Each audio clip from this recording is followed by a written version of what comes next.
becomes more aware of the physical body, or one experiences what I call the concrete, tactile reality of the physical body. But the attention still remains on the area around the nostrils.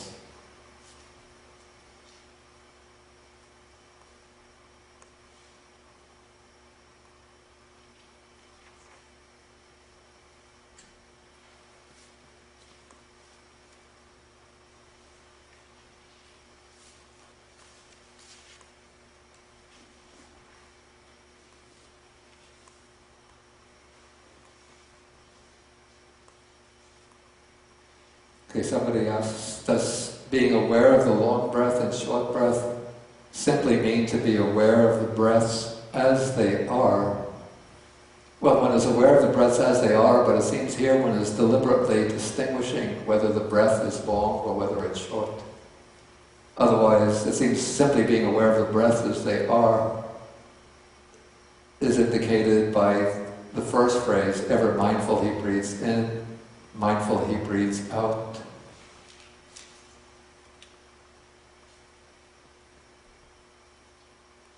Is it possible to enter jhana as early as the 4th step of the 16 steps, or does it happen at the end of the 9th step? Okay, this is a rather technical question. It seems to me, and this is a point I wanted to make anyway, that the first 3 tetrads, the first 12 steps, are looking at the same process from different points of view, from different perspectives, that they're each looking at the process of intensifying concentration, intensified samadhi. But the first tetrad is looking at it from the standpoint of the body, the second from the standpoint of feeling, the third from the standpoint of mind. And so I see, the way I look at it, that all 3 of these tetrads are looking at the process by which mindfulness of breathing is used to enter jhana, even though jhana is not explicitly mentioned in the suttas on mindfulness of breathing. So especially as the breathing becomes tranquilized, being aware of the tranquilizing the bodily formation, this indicates the tranquilizing of the breath as one approaches and enters the jhana and takes it up to the level of the 4th jhana, where the breathing becomes completely tranquilized. Okay, I want to move on now to the second tetrad, which is, the way I look at it, as I said, it's now taking the process of mindfulness of breathing and looking at what is happening in terms of feeling. And we find this explicitly stated in the Sutta on mindfulness of breathing, that's 118 of the Majjhima Nikaya. Okay, so now I shall breathe in, experiencing rapture. I shall breathe out, experiencing rapture. I shall breathe in, experiencing pleasure. I shall breathe out, experiencing pleasure. And so we have here 2 important words or 2 words that indicate important factors in the development of samadhi, or concentration.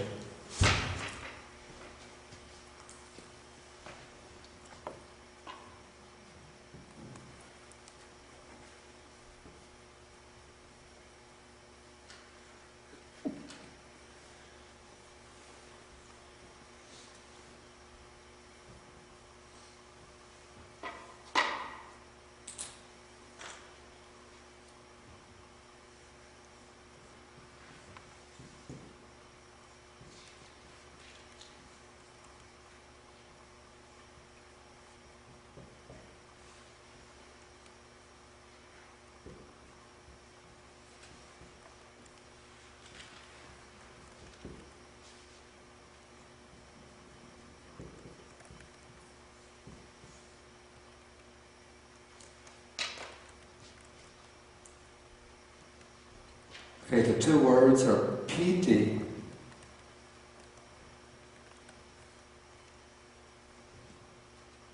Piti and sukha. Piti is what we translate as rapture. I'm not so happy with it, but it's hard to find an adequate rendering. Could be joy or elation. And technically, piti isn't classified as a feeling, but piti and sukha, the other word is sukha, which is rendered here as pleasure. These two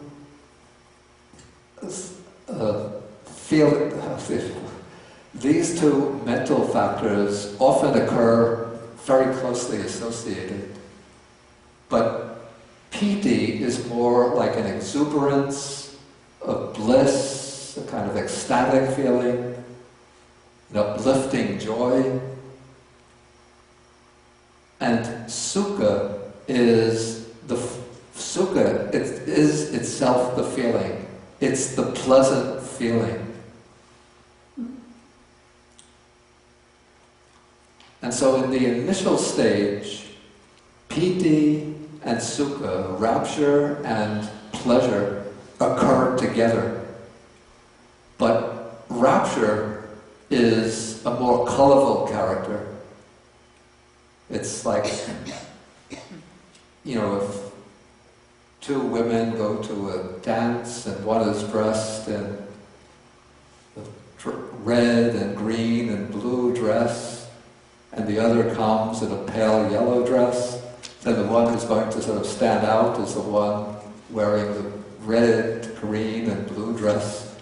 And so all the eyes will be on her, and the one with the pale yellow dress will sort of be in the background, out of the center of attention. And so what first dominates in the experience of deepening meditation is this rapture. And so I think rapture is included in this section because it arises as the concentration, as the mind is becoming concentrated. Then, when it's cleared, the hindrances are falling away, and the mind is collected on the object, there arises this joy or this exuberance, and that becomes the center of attention. But one is still focusing on the breath, still aware of breathing in, breathing out, but now one is experiencing rapture as one is aware of breathing in and breathing out. Okay, as the concentration deepens and one becomes more familiar with it, then the rapture starts to fall away, to fade into the background. Maybe it's a little bit like those two women just enter the dance, the party. And so initially the one with the bright red and blue dress stands out, but if one chats with them and gets to know them a little bit, one finds the one with the pale yellow dress has a more interesting, a more deeper personality. Okay, so very worldly illustration. Okay, so as the mind becomes more concentrated, the rapture loses its interest, so to speak, and eventually it will subside as the jhanic experiences unfold. As one moves from the first jhana to the second, then from the second jhana to the third, in the transition from the second to the third, piti, or rapture, falls away, and there remains only the pleasure, the sukha, without the rapture.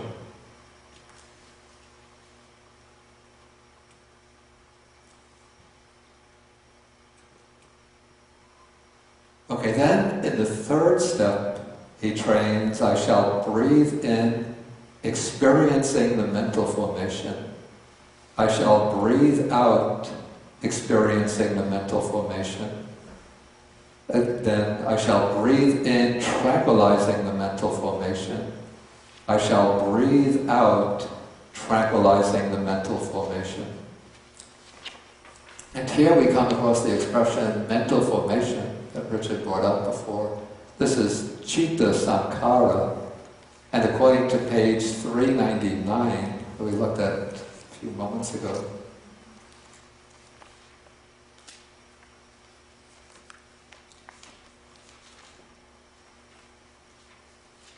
again, paragraph 15, perception and feeling are mental states bound up with the mind. That is why perception and feeling are the mental formation. So it's indicated by mental formation as perception and feeling. And since the process of meditation here isn't particularly concerned with perception, so it seems what's being focused on is the feeling. So when it's breathing in, breathing out, experiencing the feeling. And I don't quite know why feeling is, or let's say the mental formation is mentioned. Yeah. Yeah, that puzzles me because the five skandhas usually list feeling, perception, and mental formation separately. And if feeling, perception are the mental formation, then why is the mental formation listed as this is it's an interesting question about Pali terminology and how these words came to be understood. In the five aggregates, the aggregate of mental formations, or sankhara, are the factors connected with volition. It's chaitana, volition, the intentional factors. And perception and feeling, or feeling and perception, are the headings for other aggregates. But in this particular scheme, feeling and perception become the mental formation, the citta sankhara. Well, that surprises me because normally he's very consistent with these usages. Like he has this scheme that he applies very consistently, and that's. Yeah, I have to say it's also. It's puzzling to me. I don't have the answer to it. Unless he was picking up terms that were sort of in usage in the contemplative communities of that period. But then why use a word in one context in which it has one application, and then in another context in which it has another application? I just don't have the answer. Could it be a corruption of the text? No, I don't think so, because we find that the use of these words consistent between different Nikayas, and so it seems to be pretty, deliberate. It could be a corruption. The corruption would just mean like a bad reading, which one could find maybe in one text, and then one could see that it's a corruption because of other texts which give different readings.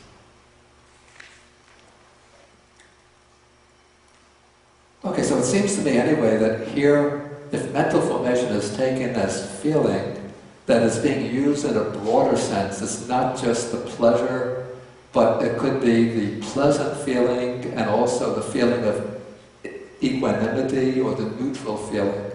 So it's all comprised under the heading of mental formation.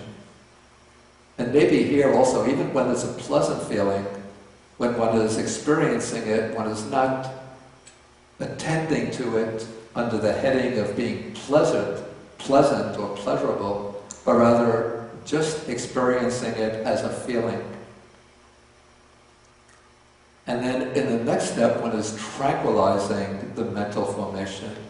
And that means one is through continuing to focus on in and out breathing, one is making the feeling become subtler and subtler. So the pleasant feeling moves from, the approach to the jhana. When one enters into the jhana, it's subtler than it was earlier. When one comes to the second jhana, it's still a subtler feeling of pleasure. When one comes to the third jhana, it's an extremely subtle feeling of pleasure. When one comes to the fourth jhana, then the pleasant feeling subsides and it's replaced by neutral feeling or equanimous feeling.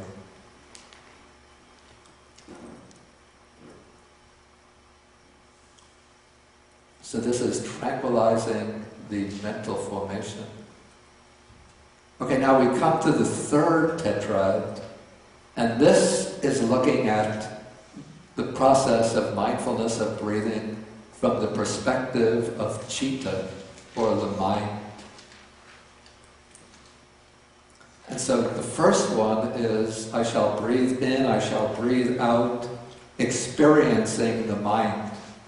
The Pali word here, the Pali expression,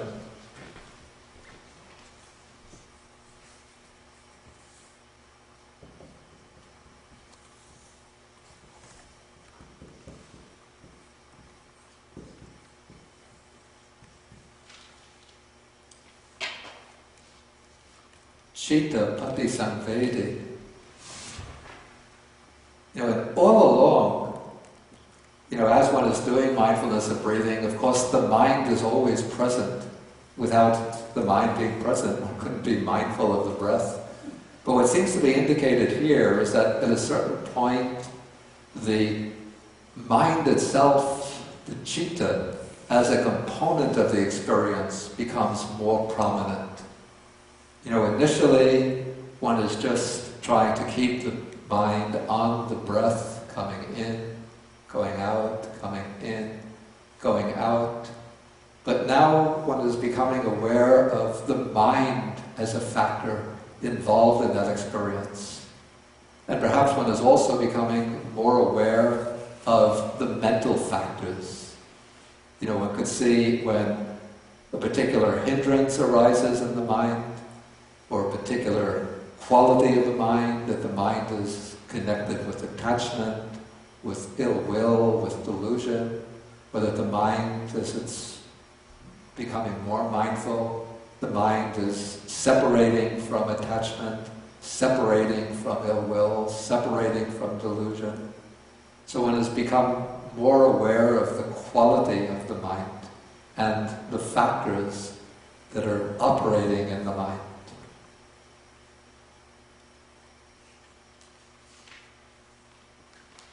Okay, then the second stage, I shall breathe in, gladdening the mind. I shall breathe out, gladdening the mind. Okay, this seems to indicate that as one's concentration on the mind is increasing, and the mind is becoming, or is able to sustain its attention more consistently on the breath, then what is arising is piti and sukha. That is, it's the rapture and pleasure arising. And that is what is causing the gladdening of the mind. But when we take rapture and pleasure, we're looking at it from the standpoint of feeling. But when we take it from the standpoint of mind, then we speak about the gladdening of the mind.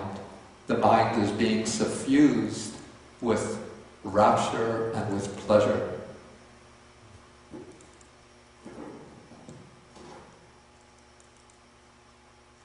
Okay, then the next step, I shall breathe in, I shall breathe out, concentrating the mind. Okay, this is what one has been attempting to do all along. And as the rapture and pleasure arise, gladdening the mind, this is a kind of indication that the mind is becoming more concentrated. But if one becomes sort of attracted or latches on to the rapture and the pleasure, then the mind becomes distracted, loses the object. And so what one has to do is sort of let the rapture, let the pleasure take their own course and just continue to focus on the in and out breathing. And as one does so, the mind becomes more concentrated, the concentration deepens, and then one as the concentration deepens, then one enters into the meditative absorptions, the jhanas. Okay, then comes the fourth step. I shall breathe in, liberating the mind. I shall breathe out, liberating the mind. Now, the way the commentaries explain this, and here I would agree with them, liberating the mind here doesn't mean completely eradicating the defilements in order to reach final liberation. But rather, what it means is one is releasing or letting go of the coarser mental states in order to enter upon subtler levels of concentration. So initially, in the preliminary stages of training, one has to liberate the mind by letting go the 5 hindrances, by freeing the mind from the 5 hindrances. Then, to deepen the concentration, one has to let go of, as one lets go of the 5 hindrances, then one comes into the first jhana. But then to move to the deeper jhanas, one has to liberate the mind first from thinking and examination, which are factors of the first jhana. Then one has to liberate the mind from rapture to move from the second to the third jhana. And then one has to liberate the mind from pleasure to move from the third jhana to the fourth jhana.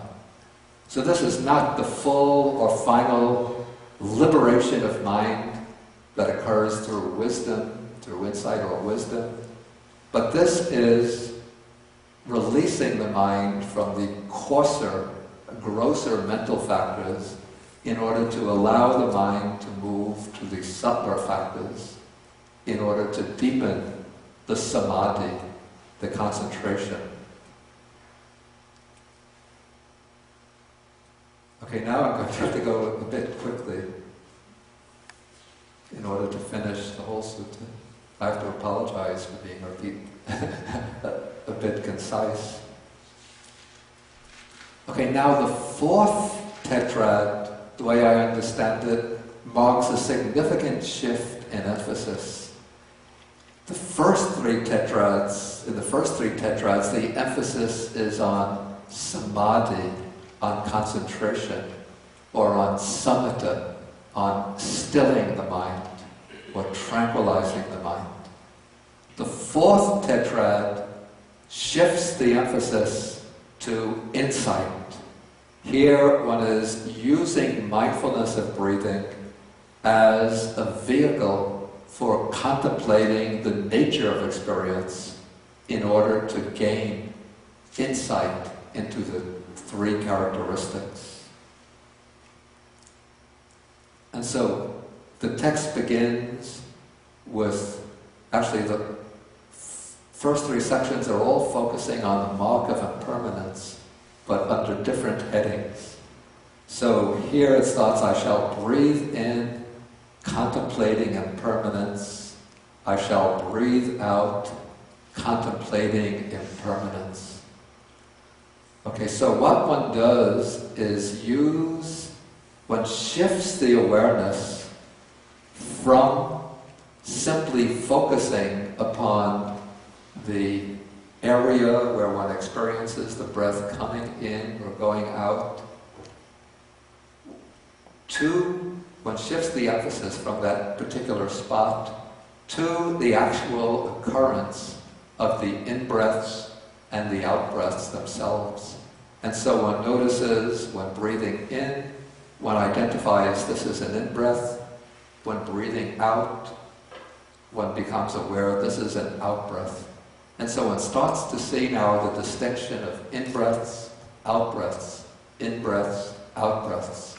And one sees that when the in-breath is occurring, there's no more out-breath. When the in-breath is stopped, the out-breath is occurring. That is an out-breath. And so one is seeing how in-breath, out-breath succeed one another. When one stops, the other starts.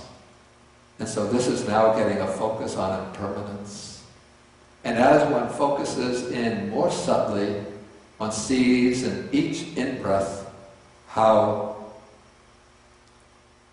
the breathing is occurring in stages, so that one starts to breathe in, then one comes into the middle phase of the in-breath, one comes to the end phase of the in-breath. Each stage is distinct from the other.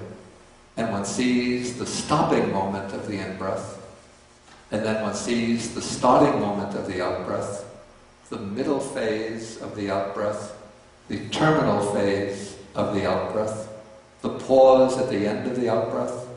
And so each phase is distinct from the other. And then the attention can focus in more and more at subtler and subtler levels until one sees in each in-breath the breath occurring in sort of little quantum packets, moment after moment after moment, each moment distinct from the preceding moment. And similarly with the out-breath, one sees it as a stream of packets of out-breathing. Each is occurring, each has its arising and passing away. And so one is now seeing at very subtle levels arising and passing away in each in-breath and each out-breath.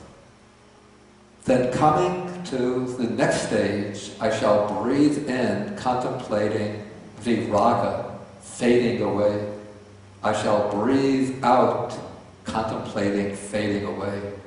The way I see this is that one is now shifting the attention from the arising and passing away to now just focusing on the passing away aspect, or the dissolution of each packet of experience in the in-breath, in the out-breath.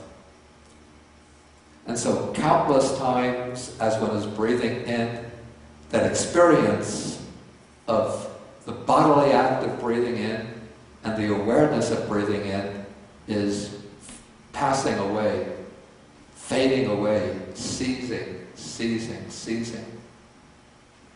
dissolving, dissolving, dissolving. And with each out-breath, countless times, the bodily act of breathing, the mental awareness, is breaking up, dissolving away.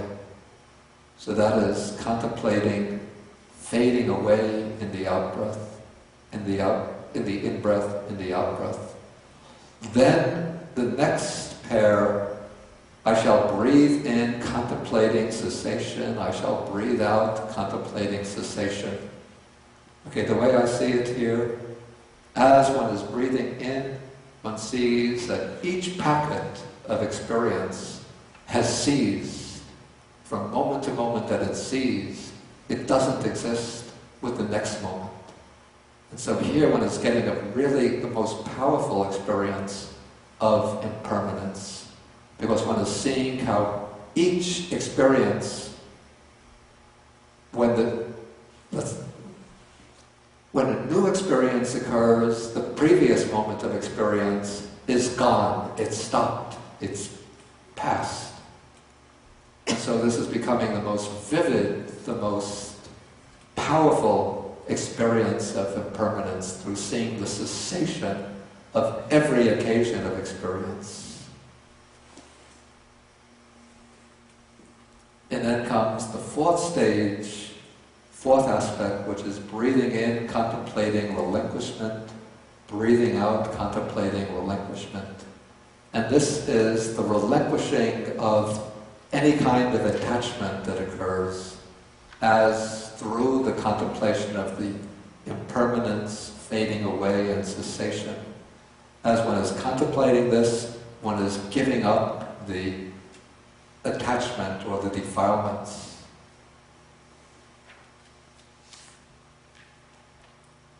Okay, so this takes us through, rather quickly, through the 16 stages or aspects of mindfulness of breathing. And then the Buddha just summarizes, and he says, that is how mindfulness of breathing is developed and cultivated, so that it is of great fruit and great benefit. And then he adds an extra benefit. He says, when mindfulness of breathing is developed and cultivated in this way, even the final in-breaths and out-breaths are known as they cease, not unknown.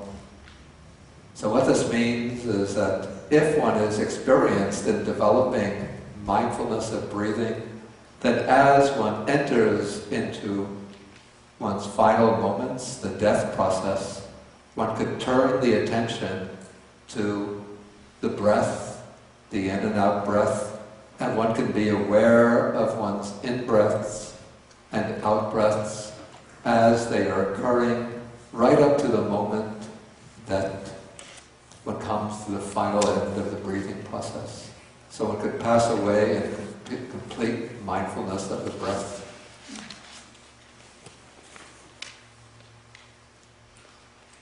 Okay, let's see if there's internet questions. I'll take them now, and then in-house questions we could take for the discussion period. Okay, if mental formation also means volition and will, maybe tranquilizing the mental formation means paying attention to letting go of ego's willfulness at the 8th step. Still, I think here in the context of the explanation of mindfulness and breathing, we have to take the expression mental formation. Of course, it could mean will also, but usually in meditative context it's explained as perception and feeling.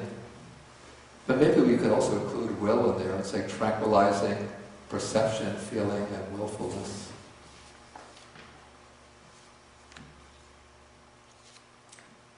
Okay, then some say that piti or rapture is physical and sukha is mental. Is this correct? I don't think I've heard this before, but they're both mental, but piti, rapture, can maybe expresses itself in certain physical manifestations, like they can take place when piti is occurring. Sometimes people get goosebumps, or we call it the hair standing on edge, or maybe feelings of like a coolness or heat rising and spreading through the body. But as a mental factor, it's actually, in its essence, it's actually a mental factor, that experience of joy or exuberance. Okay, we'll end the actual class now. We break for the lunch, and if anybody has more questions, please, we will meet again, let's say 10 after 12, quarter after 12, and we could have 20, 30-minute discussion. And then just to repeat, for the next 2 weeks, we won't have a class, the 24th and the December 31st. The next class will be on January 7th. And next time we will do it's called the Malakya-Putta Sutta, the larger discourse, the Malakya-Putta, that's number 64 in the Majjhima Nikaya. Okay, so let us end by sharing the merits, sharing with the devas, the deities, the nagas, the dragon spirits, the Bhutas, or the fierce beings, asking them to rejoice in the merits, to protect the Buddha's teachings, to protect the world, to protect ourselves and others.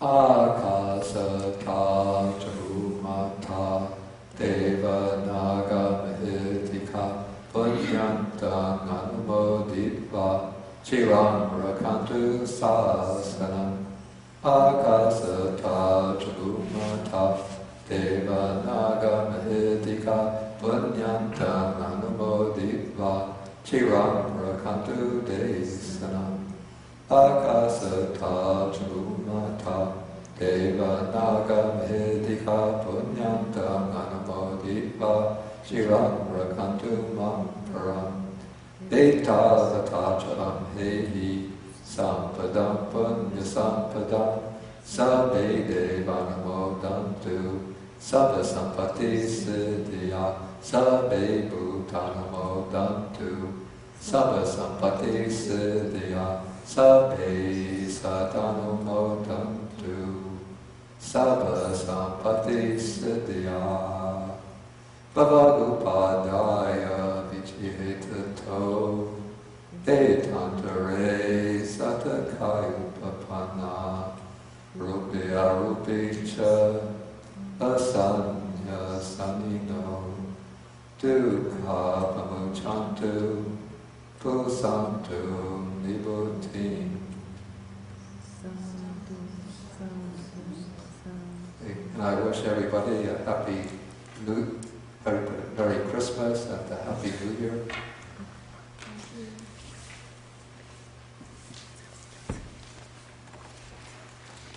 Okay, we stand up and we end with 3 short comments.